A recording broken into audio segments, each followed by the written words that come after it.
करीब 200 प्रकार के हमारे कैंसर्स हो सकते हैं। हमारे शरीर में 200 प्रकार के सेल्स हैं। हर सेल से अलग अलग कैंसर बन सकते हैं। शरीर के जो हमारे जो बिलियंस ऑफ सेल्स हैं, उसमें से ही कोई सेल्स में अगर कोई खराबी आ जाती है तभी वो कैंसर बन जाता है। भारत में अगर हम लोग देख रहे हैं तो 3 कैंसर सबसे ज़्यादा कैंसर्स हैं। अगर हम लोग देखें भारत में ब्रेस्ट कैंसर, सर्वाइकल कैंसर और ओरल कैंसर। जो सुपारी वगैरह खाते हैं वो अपने मुँह का जरूर चेक करें, क्या वो मुँह पूरा खोल पा रहे हैं अपना। अगर खोल नहीं पा रहे तो आप इमीडिएटली डॉक्टर को चेक करें। आरोग्य परम भाग्यम, स्वास्थ्यम स्वार्थ साधनम। यानी कि अगर देखा जाए तो स्वास्थ्य के लिए की परम नीति यही है, हर रोग से हम विकार रहें और इसी के साथ ही तभी कोई हम काम कर पाते हैं। नमस्कार, मैं हूं आस्था तिवारी और आप देख रहे हैं सौगंध टीवी। कुछ बीमारियां ऐसी होती हैं, अगर वो घर कर लें तो कहीं ना कहीं पूरे हमारे परिवार को भी एक तरह से देखा जाए परेशानियों में भी डाल देती हैं। अगर बात की जाए कैंसर बीमारी की, एक ऐसी भयावह बीमारी जिसके अगर आंकड़ों की बात की जाए तो लगातार इन आंकड़ों में इजाफा भी हो रहा है। IMCR की रिपोर्ट के मुताबिक 2020 में ये आंकड़ा जो है 14 लाख के आसपास जो है ये आंकड़े पहुंच चुके थे और अगर अब 2025 तक की रिपोर्ट की बात करी जाए तो ये संभावनाएं जताई जा रही हैं कि 14.96 लाख तक का ये आंकड़ा पहुंच सकता है। अब इसको लेकर के हम डॉक्टर पवन गुप्ता से बात कर लेते हैं, जो कि कैंसर स्पेशलिस्ट हैं, कि आखिर ये जो इजाफे हो रहे हैं क्यों और कैंसर को के बचाव के लिए हम क्या क्या करें, क्या क्या कुछ उपाय हैं जिससे जो है इस बीमारी से पूरा परिवार, क्या आप भी स्वस्थ रह सकते हैं, हर कोई व्यक्ति स्वस्थ रह सकता है। आपका स्वागत है हमारे चैनल में डॉक्टर सर। डॉक्टर, सबसे पहले अगर बात की जाए, कैंसर एक ऐसी बीमारी है जो दीमक की तरीके हर किसी को खाती जा रही है, तो इसको लेकर के आप क्या कुछ बताएंगे? देखिए, कैंसर एक ऐसी बीमारी है जो आजकल काफ़ी ज़्यादा फैल रहा है और कैंसर का कारण जो है हमारा कैंसर एक लाइफस्टाइल डिजीज़ है। जैसे कि हमारा डायबिटीज़, हाइपरटेंशन, बाकी की जो बीमारी, कार्डियक की बीमारियाँ होती है, पल्मोनरी बीमारी होती है, उसी प्रकार से कैंसर भी एक अपने ही अंदर की बीमारी है और ये शरीर के अंदर से ही उत्पन्न होती है और शरीर के जो हमारे जो बिलियंस ऑफ सेल्स हैं, उसमें से ही कोई सेल्स में अगर कोई खराबी आ जाती है तभी वो कैंसर बन जाता है। और इसका अगर हम लोग ये देख रहे हैं और ये बढ़ती क्यों जा रही है, अभी हमारे देख रहे हैं हमारा ये जैसे हम बोल रहे हैं लाइफस्टाइल डिजीज़, हमारे पुराने ज़माने में जैसे हम लोग रहते थे और अभी के जो ज़माने में जो हम लोग की जो रहन सहन है उसमें काफ़ी बदलाव आ गया है।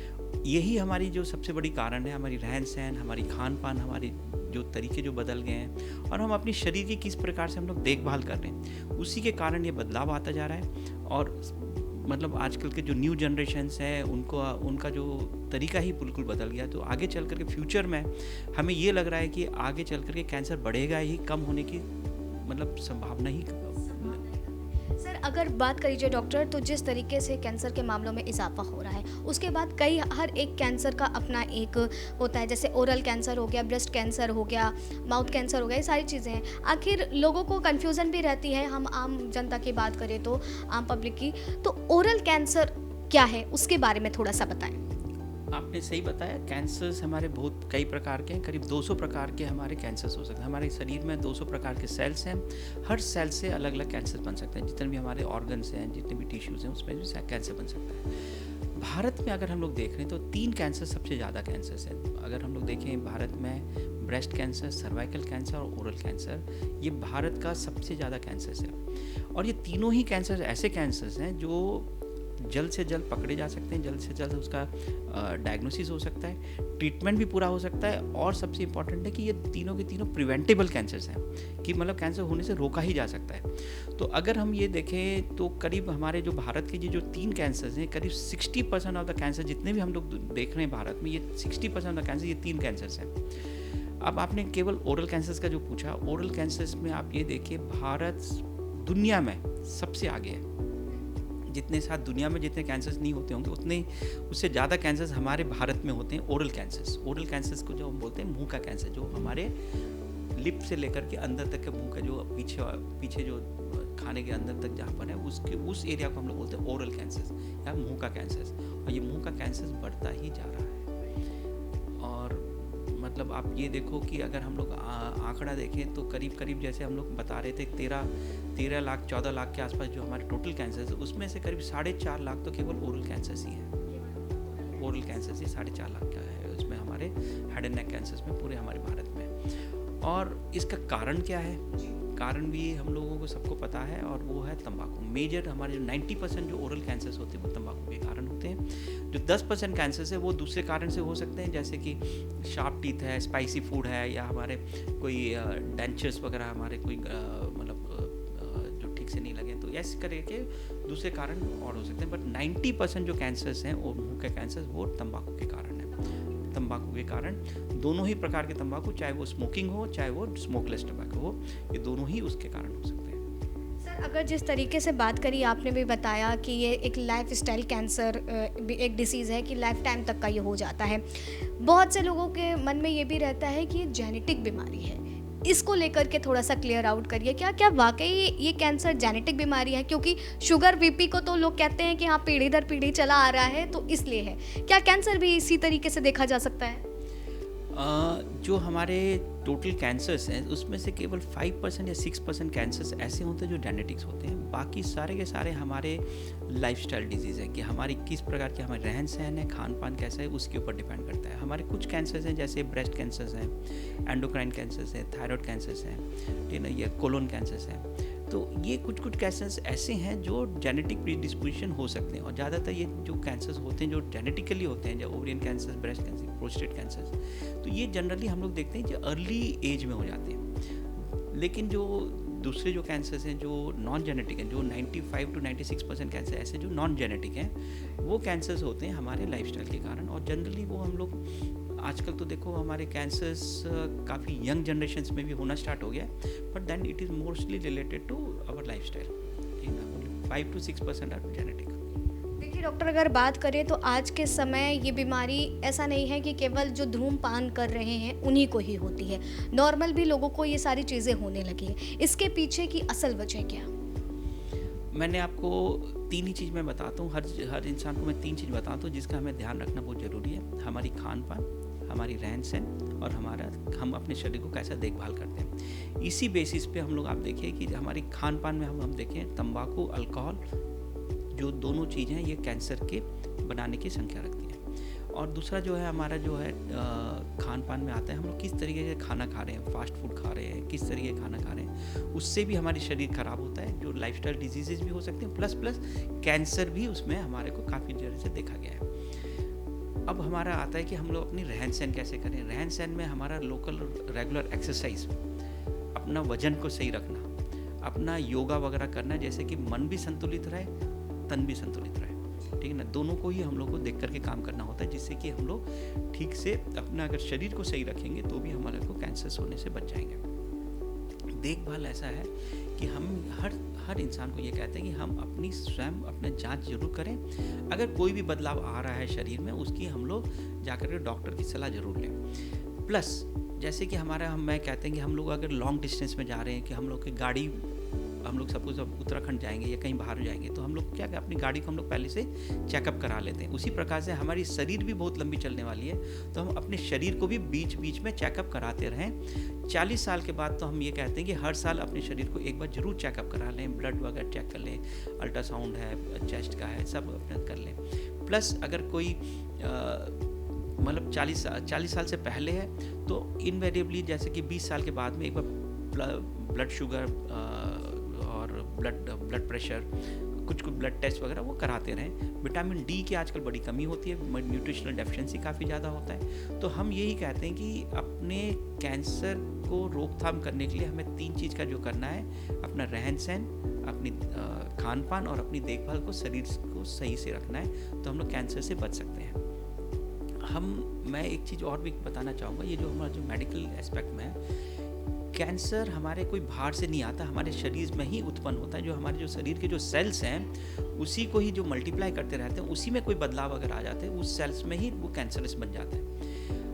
हर बंदे के, चाहे आप हो, चाहे मैं हूँ, चाहे किसी में भी, डेली हमारे कैंसर सेल्स बनते हैं, लेकिन हमारे शरीर की मजबूती के कारण, इम्यूनिटी के कारण वो सेल्स को हम लोग कंट्रोल कर पाते हैं। अगर हमारे पास इम्यूनिटी कम होगी, हम लोग का न्यूट्रिशनल डेफिशिएंसी होगी, सप्लीमेंट्स हम लोग का सही नहीं हो रहा, स्ट्रेस बहुत ज़्यादा रह रहा है, तो हमारी इम्यूनिटी कम होती है। इम्यूनिटी कम होने से हमारे कैंसर्स उत्पन्न होने की चांसेस बढ़ जाते हैं, क्योंकि हमारे सेल्स तो मल्टीप्लाई हो ही रहे हैं। जो मल्टीप्लाई हो रहे हैं वो सेल्स में अगर कैंसरस बना तो वो वो मल्टीप्लाई होते हुए कैंसर बन जाएगा। लेकिन डॉक्टर अगर बात करें तो बीते 2 वर्ष जो है हमारे कोरोना काल में गए, जिसमें इम्यूनिटी को लेकर के सबसे ज़्यादा फोकस किया गया था। और अगर बात करी जाए तो उसके हिसाब से अब तक अगर देखा जाए तो उस बीच में भी इसके मामले जो हैं कैंसर के वो बढ़े हैं। तो क्या यह इम्यूनिटी के कम होने का कारण है? देखिए, इम्यूनिटी कम तो हमारे टोटल ओवरऑल उस पे होता है। कोविड कारण बन सकता है, लेकिन ऐसा नहीं कह सकते कि कोविड है।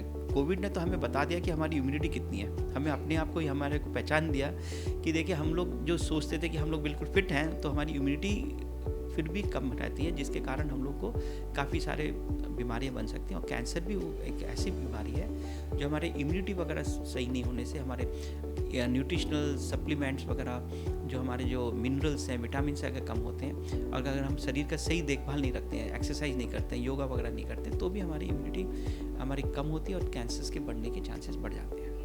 डॉक्टर आपसे ये भी जानना चाहेंगे, देखिए जिस तरीके से बात की जाए ब्लड कैंसर की और ब्रेस्ट कैंसर की, ब्रेस्ट कैंसर अधिकतर महिलाओं में देखने को मिलता है और कुछ ऐसे भी मामले सामने आते हैं कि जैसे अगर एक कैंसर हुआ है और उसका इलाज करा लिया गया है, लेकिन उसके बाद भी वो शरीर में कहीं ना कहीं से दूसरे उस पार्ट को इफेक्ट करके वहाँ पर उत्पन्न हो जाता है।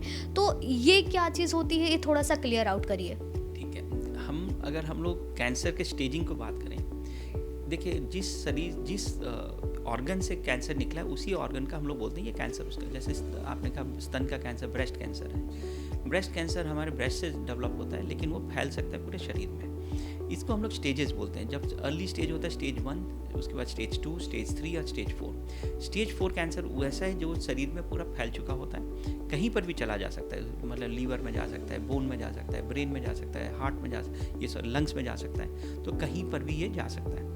उसी प्रकार से तो हमारे जो स्प्रेड आउट, जब हम कहते हैं कि स्प्रेड हो गया, तो इसका मतलब वो कैंसर जिस ऑर्गन से निकला है उसके बियॉन्ड चल सकता है। वो बियॉन्ड जाता कैसे, या तो लिम्फेटिक के द्वारा जाएगा, या हिमेटोजेनस स्प्रेड होगा, या तो ब्लड वेसल्स के द्वारा जनरली ये स्प्रेड हो सकता है। स्टेज 3 वैसा कैंसर है जो हमारे लोकली बढ़ते हुए हमारे लोकल ऑर्गन्स में वो फैल गया, या स्किन में फैल गया, या नीचे में चेस्ट में फैल गया, एक्जिला में फैल गया। तो वो जब फैल जाता है तो उसको हम लोग बोलते हैं स्टेज लोकल एक्सटेंशन। जब होता है लोकली एडवांस कैंसर उसको बोलते हैं, तब तो उसको बोलते हैं स्टेज 3 का कैंसर। स्टेज 1 और स्टेज 2 कैंसर लोकलाइज्ड होते हैं, वह छोटे होते हैं। स्टेज 1 होता है जो हमारे छोटे कैंसर होते हैं जो 3 सेंटीमीटर से कम है, तो स्टेज 2 हो गया, स्टेज 1 हो गया, स्टेज 2 हो गया जो 2 to 5 सेंटीमीटर है। तो हम लोग को इसको, ये जो कैंसर्स हैं, हम लोगों को ये चीज़, ये जब लोकलाइज होता है तो ये हम लोग को लोकल ऑक्सीजन, लोकल ट्रीटमेंट से भी वो ठीक हो सकता है, चाहे वो BCS हो या मैस्टेक्टोमी हो। तो कैंसर्स फैलने का कारण मतलब ये है कि वो कैंसर्स हमारे हिमेटोजेनस स्प्रेड होकर के शरीर से निकल करके कहीं पर भी वो फैल सकता है, तब हम लोग उसको बोलते हैं हिमेटोजेनस स्प्रेड।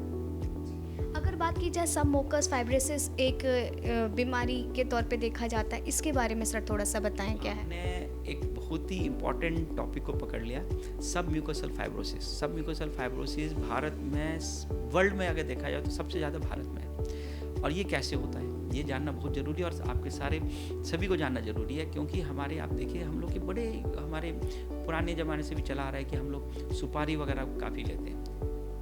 गुटखा के साथ तो होता है, गुटखा के साथ में हम लोग सुपारी लेते हैं, ठीक है ना। ये जो सुपारी है, जिसको हम लोग बोलते हैं अरेका नट, वो जो है ये हमारे को सबम्यूकोसल फाइब्रोसिस करता है। और आज के समय में ये भी देखा गया है, ये जो सुपारी है वो हमारे को कैंसर भी बना सकता है।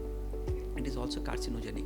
और भारत में ये बड़ी चलन है, मुखवाश के हिसाब से आ रहा है, अब आपके पान मसाला के हिसाब से आ रहा है, इतने सारे एडवर्टाइजमेंट्स हो रहे हैं कि वो सारे बच्चे सब लोग उसको लेने की कोशिश कर रहे हैं। तो ये जो चीज़ है, ये हमारा सबम्यूकोसल फाइब्रोसिस में होता क्या है, धीरे धीरे करके मुंह बंद होता चला जाता है। मतलब जितना हम लोग मुंह खोल सकते हैं, जनरली हम लोग क्या करते हैं, हम लोग का 4 उंगली में हम लोग मुंह खोल सकते हैं, ठीक है ना। ये धीरे धीरे सबम्यूकोसल फाइब्रोसिस, सबम्यूकोसल मतलब जो फाइब्रोसिस जो हमारे जो हमारे जो बक्कल म्यूकोसा है, जो चिक का जो है, जो बड़ा सॉफ्ट सा होता है, वो बिल्कुल हार्ड सा बन जाता है और मुंह बंद हो जाए, मुंह खोल ही नहीं पाता बंदा। ये हमारे, आप जनरली देखेंगे वो गोलगप्पा नहीं खा सकते, रसगुल्ला नहीं खा सकते एक साथ। तो ये एक बहुत ही बड़ा हमारा बीमारी है। और इंडिया में अगर देखें तो कम से कम भी कुछ भी नहीं होने से कम 13 करोड़ 20 करोड़ 13 से 20 करोड़ के अंदर में हमारी ये बीमारी हमारे भारतवर्ष में है। और काफ़ी जो मेनली ये अरेका नट के कारण है। आधी आबादी जो है माउथ फ्रेशनर्स के लिए भी इसका इस्तेमाल करती है, और जो अब नए चलन चल रहे हैं सुपारी के लिए, जैसे आपने बताया सारी चीज़ें, वो चीज़ होती रहती है। डॉक्टर, अगर बात की जाए तो क्या इसका कोई इलाज नहीं मेडिकल लाइन में कि ये सारी चीज़ों को छुड़वाया जा सके? अरे ये आपने बहुत बढ़िया बात की। अब ये जो गुटखा है, तंबाकू है, ये सारी जो चीज़ें हम लोग जो खा रहे हैं, मैं आपको एक चीज़ और आपके सारे मतलब सभी को मैं बताना चाहूँगा कि तंबाकू छोड़ा जा सकता है। तंबाकू छोड़ा जा सकता है। काफ़ी लोग ये बोलते हैं कि तंबाकू छोड़ते हैं तो बड़ी परेशानी हो जाती है, विड्रॉल सिम्टम्स होते हैं, क्रेविंग्स होती हैं। तो इसकी सारों सब चीज़ों की दवा आती है कि कैसे क्रेविंग्स को, उसके जो हमारे जो विड्रॉल सिम्टम्स को कैसे कंट्रोल किया जाए। मैं ये आपके सारे दर्शकों को ये मैसेज देना चाहता हूँ, तंबाकू छोड़ा जा सकता है, तरीका सही अपनाना है। मार्केट से केवल खरीद करके कोई हम लोग की जो गोलियाँ वाली मिलती हैं, च्युइंगम्स मिलते हैं, उसको खा लें, उससे छूट जाएगा, ऐसा नहीं होता। आपको सही डॉक्टर के पास जाना पड़ेगा, जो हमारे सर्टिफाइड टोबैको एसोसिएशन स्पेशलिस्ट होते हैं। आजकल काफ़ी जगह में बनने लगे हैं, टोबैको एसोसिएशन सेंटर्स बनने लगे हैं। आप सही डॉक्टर के पास जाएं और उसकी सही इलाज करवाएं। इलाज में आप देखिएगा तो इलाज में हमारे 4 चीज़ों को देखा जाता है। एक तो एक्टिव मोटिवेशन, दूसरा है बिहेवियरल थेरेपी, तीसरा है कोमोर्बिडिटी मैनेजमेंट, और चौथा है ड्रग्स एंड मेडिकेशंस। ये 4 चीज़ों की हम लोगों को ध्यान रखना है, और ये 4 चीज़ों को मिला करके जब हम लोग देते हैं पेशेंट्स को, पेशेंट्स बिल्कुल ठीक हो जाता है और तंबाकू आराम से छूट जाता है। 3 महीने के अंदर तंबाकू छोड़ा जा सकता है। जनरली जो ट्रीटमेंट प्रॉपरली लेते हैं 14 दिन के अंदर ही छोड़ देते हैं।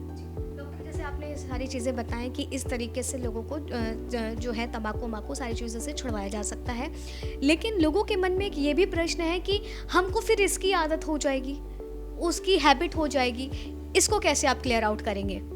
किसकी हैबिट हो जाएगी? दवाओं की? नहीं, ये दवा को मेडिकली दिया जाता है, और ये दवा टोटल 3 महीने का ही होता है। उसको हम लोग क्या करते हैं कि उसके कई प्रकार के दवा आते हैं। एक तो आते हैं निकोटिन रिप्लेसमेंट थेरेपी, एक आता है निकोटिन एगोनिस्ट थेरेपी, ठीक है ना, जिसमें हम लोगों को ये स्पेसिफिक थेरेपी होता है जो निकोटिन के रिसेप्टर्स हैं उसको ये ब्लॉक जाके करता है, ठीक है ना। तो जिससे कि ये जो हमारी जो क्रेविंग्स हैं और जो विड्रॉल सिम्टम्स वो कंट्रोल हो सकती हैं। तो ये बड़ा स्पेसिफिक थेरेपी है और केवल 3 महीने की दवा है। जनरली हम लोग तंबाकू को तो छुड़वा देते हैं, 14 दिनों के अंदर तंबाकू छोड़ देता है, या तो कोल्ड टर्की से जाएगा सेम डे छोड़ देगा, या मैक्सिमम अगर ग्रेजुअल भी जाएगा तो 14 दिन का छोड़ देगा। लेकिन हम लोग को ये दवा जो देनी होती है ये 3 महीने के लिए देनी होती है, उसके बाद बंद हो जाती है। तो इसकी डॉक्टर, जैसे मैंने पहले प्रश्न में आपसे पूछा कि ये एक बीमारी ये ऐसी है जो दीमक की तरीके पूरी तरह से शरीर को खा जाती है, लेकिन इस बीमारी का अक्सर जो है देखा जाता है पता ही तब चलता है जब लास्ट स्टेज आ चुकी हो। तो आखिर लोग कैसे जानेंगे, क्या करें? देखिए, मैंने यही कहा कि हमें अपने शरीर की रेगुलर देखभाल करती रहनी चाहिए। जो तंबाकू खाते हैं, जो हम लोग 3 चीज़ मैं एक बोलता हूँ कि हम अपने मुंह की जांच स्वयं रेगुलर करें, हर महीने एक बार करें, और डेंटिस्ट से या डॉक्टर से कहीं पर भी जा कर के हर साल में एक बार जरूर अपनी जांच करवाएं कि मुंह के अंदर कोई चीज़ ऐसा तो नहीं है जो उत्पन्न हो रहा है, क्योंकि कैंसर मुंह का है। और एक चीज़ और देखना है, जो सुपारी वगैरह खाते हैं वो अपना मुंह का जरूर चेक करें, क्या वो मुंह पूरा खोल पा रहे हैं अपना। अगर खोल नहीं पा रहे तो आप इमीडिएटली डॉक्टर को चेक करें, कहीं ना कहीं वो कुछ दाना सा बन रहा होगा, कुछ स्टार्ट कर रहा होगा। और वो जब स्टार्ट होता है वो पेन नहीं होता, उसका कोई सिम्टम्स नहीं होते, तो वो धीरे धीरे धीरे बढ़ने लगता है। जब पूरा बढ़ जाता है तब जाकर के सिम्टम्स पता चलते हैं, तब तक तो मतलब काफ़ी देर हो चुकी होती है। तो हर हमारे ऑर्गन का, चाहे वो ब्रेस्ट का हो, चाहे लंग्स का हो, चाहे ओवरीज का हो, चाहे यूट्रस का हो, चाहे कहीं से भी, तो जनरली जब भी कैंसर स्टार्ट होता है उसमें कोई सिम्टम्स नहीं होते, बड़े ही स्लो से वो ग्रो करता है। लेकिन जब तक सिम्टम होते हैं, जब तक दर्द होता है या जब तक परेशानी होता है, जब तक खाने में कमी हो जाती है या फिर बुखार वगैरह आने लगता है, तब तक काफ़ी लेट हो चुका होता है। जैसे इसका इलाज के बारे में बात करी जाए तो इसको कीमोथेरेपी एक इसका मेन इलाज के रूप में देखा जाता है कि कीमोथेरेपी बेस्ट रहती है, लेकिन बहुत से लोग कीमोथेरेपी से भी डरते हैं, और कीमोथेरेपी जब होती है तो उसके बाद अगर देखा जाए शरीर काला पड़ने लगता है। इसके पीछे की वजह क्या? ये जो आप कह रहे हैं, ये देखिए, ट्रीटमेंट जो है 3 तरीके के ट्रीटमेंट है, सर्जरी, रेडियोथेरेपी और केमोथेरेपी। 3 तरीके के ट्रीटमेंट होते हैं। जो भी सॉलिड ऑर्गन ट्यूमर्स है, सॉलिड ऑर्गन ट्यूमर्स जैसे कि ब्रेस्ट का है, ओरल कैविटी का है, लंग्स का है, यूट्रस का है, ओवरीज का है, जो सॉलिड ट्यूमर जो बोलते हैं, वो सबसे पहला उसका जो ट्रीटमेंट है वो होता है सर्जरी। लेवल स्टेज 1 स्टेज 2 में सबसे पहले सर्जरी होता है, और स्टेज 3 स्टेज 4 में हम लोग सर्जरी के साथ में केमोथेरेपी को मिक्स करके देते हैं कि किसको किस तरीके से देना उसके ऊपर डिपेंड करता है। रेडियोथेरेपी को भी उसमें ऐड किया जाता है। केमोथेरेपी सर्जरी जो है वो लोकलाइज ट्रीटमेंट है, रेडियोथेरेपी भी लोकल ट्रीटमेंट है। जो केमोथेरेपी है वो हम लोग को इंजेक्शन के द्वारा दिया जाता है, जो कि हमारे पूरे शरीर में फैलता है, ठीक है ना, शरीर में दवाई दी जाती है। और इसका जो थेराप्यूटिक इंडेक्स है वो काफ़ी लो, मतलब काफ़ी क्लोज होता है थेराप्यूटिक इंडेक्स। तो इससे क्या होता है कि इसके साइड इफ़ेक्ट्स काफ़ी होते हैं केमोथेरेपी के, ठीक है ना। तो इसलिए हमें केमोथेरेपी केवल स्पेशलाइज्ड डॉक्टर से ही दिलवानी है कि कितना डोज किसको दिया जाए।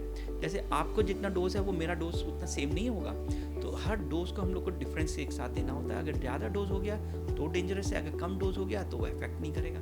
तो ये डोज के साथ हम लोग को जितना भी हमारा प्रॉपरली उसको मेजर करके दिया होता है, तभी हम लोग को इसको केमोथेरेपी को हम लोग करते हैं। That is what is. तो इसके कारण जो हमारे पूरे फुल शरीर में वो जाता है, थेराप्यूटिक इंडेक्स लो होने के कारण ये हमारे शरीर के जो नॉर्मल सेल्स है उसको भी अफेक्ट कर सकता है।